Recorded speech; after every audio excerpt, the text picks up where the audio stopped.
BI akhirnya intervensi rupiah yang melemah Selasa dengan guyuran hampir 18 billion dolar atau setara 300 triliun rupiah. Laju pelemahan rupiah mata uang Asia yang terlemah saat ini tertahan jatuhnya. Di bursa saham yang juga ambrol sudah 2 kali diintervensi dengan buyback oleh para pemegang saham. Namun kenyataannya tidak tahan juga, arahnya terus ke bawah. Sampai berapa lama saham jatuh? Kapan bisa masuk ke pasar membeli saham murah? Saham apa yang layak dibeli? Sebentar, ini menjelaskannya agak panjang. Dalam video banyak saya mengatakan ini bukan keadaan normal, namun keadaan perang. Dalam keadaan perang, lupakan teori ekonomi. Lupakan apa itu nasihat ekonomi dari para pakar ekonomi atau yang jago bisnis sekalipun. Ini global paradox. Ini nggak ada perbandingannya. Bahkan sahabat saya, pemilik salah satu investment company terbesar di Indonesia mengatakan global ekonomi posisi saat ini adalah control, alt, delete. Reset semuanya. Yang jadi pertanyaan berikutnya adalah apakah rupiah jatuh karena spekulan? Kalau karena spekulan, ketika BI intervensi maka spekulan kabur dengan profit dan cari target lainnya. Begini sederhananya, ketika spekulan memainkan emosi dolar rupiah, katakan dia masuk di pasar sepi karena orang sedang sibuk dan corona, dia masuk membuang rupiahnya katakanlah sejak 14.700, lalu di harga 16.700 BI intervensi,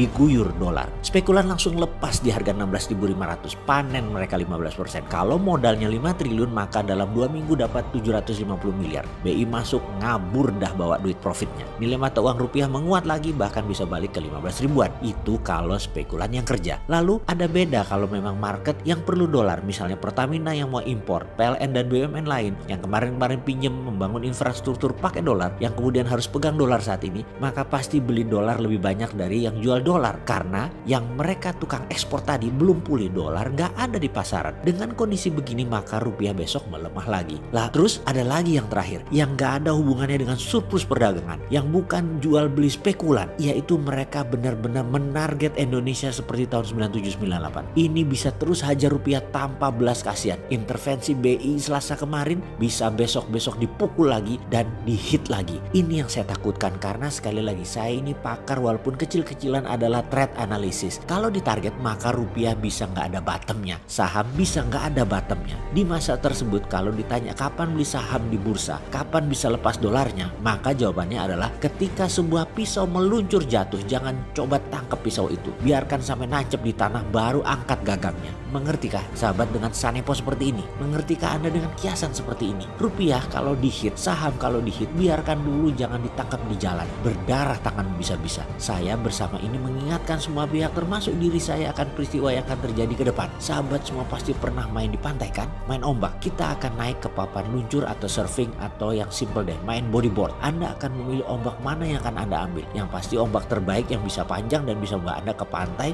dengan naikin gelombang tersebut. Pada saat ini kita sedang di pantai dan ada ombak. Ombak di depan kita. Wave-nya namanya coronavirus. Kalau kita tidak bisa menaklukkan ombak tadi, kita pasti kegulung. Di belakangnya ada ombak yang lebih besar yang namanya resesi. Jadi ombak corona bisa kita lewati dengan tanpa ragu, ambil gelombang yang tepat yaitu kita taklukkan gelombang resesi. Kalau kita terlalu dekat dengan ombak corona, kita tidak lihat ada ombak lebih besar di belakang corona yang namanya ombak resesi. Kita terlalu fokus di ombak yang terdekat. Kita ambil ombak itu dan kita kegulung dengan ombak resesi yang lebih besar. Ombak corona harus cepat diatasi dan fokus yang lebih besar naikin ombak resesi. Kita bisa selamat ke depannya. Di tengah corona mengganas sehingga gerakan terbatas dan pilihan sulit karena rupiah jatuh, banyak impor, bahan baku habis. Bulan ini banyak yang bisa bayar karyawan dari separuh bulan berdagang kemarin. Bulan April belum tentu ada omset. Jadi karyawan bayar pakai tabungan pemilik usaha. Lalu bulan Mei gaji plus THR. Apa yang harus pemilik lakukan ketika jualan tidak menutupi biaya lagi? Kuatkah pengusaha? PHK kah pilihannya? Atau bangkrut? Semua orang teriak. Dan video kali ini ada kata global ekonomi sama dengan control alt delete. Itu kenapa? Lalu ternyata ada gelombang tsunami besar di belakang gelombang resesi yang namanya perang dua raksasa yang akan mengganas memuncak sebelum pemilu Amerika bulan November 2020. Kalau pengusaha saat ini sulit melihat di atas bulan Mei apa masih bisa bisnis jalan atau tidak karena gerakan pasar yang terbatas karena corona dan hancurnya rupiah serta bursa, maka pejabat negara sedang menganalisa apa yang terjadi sampai November tahun ini dan masih bisa lihat nggak tahun 2021.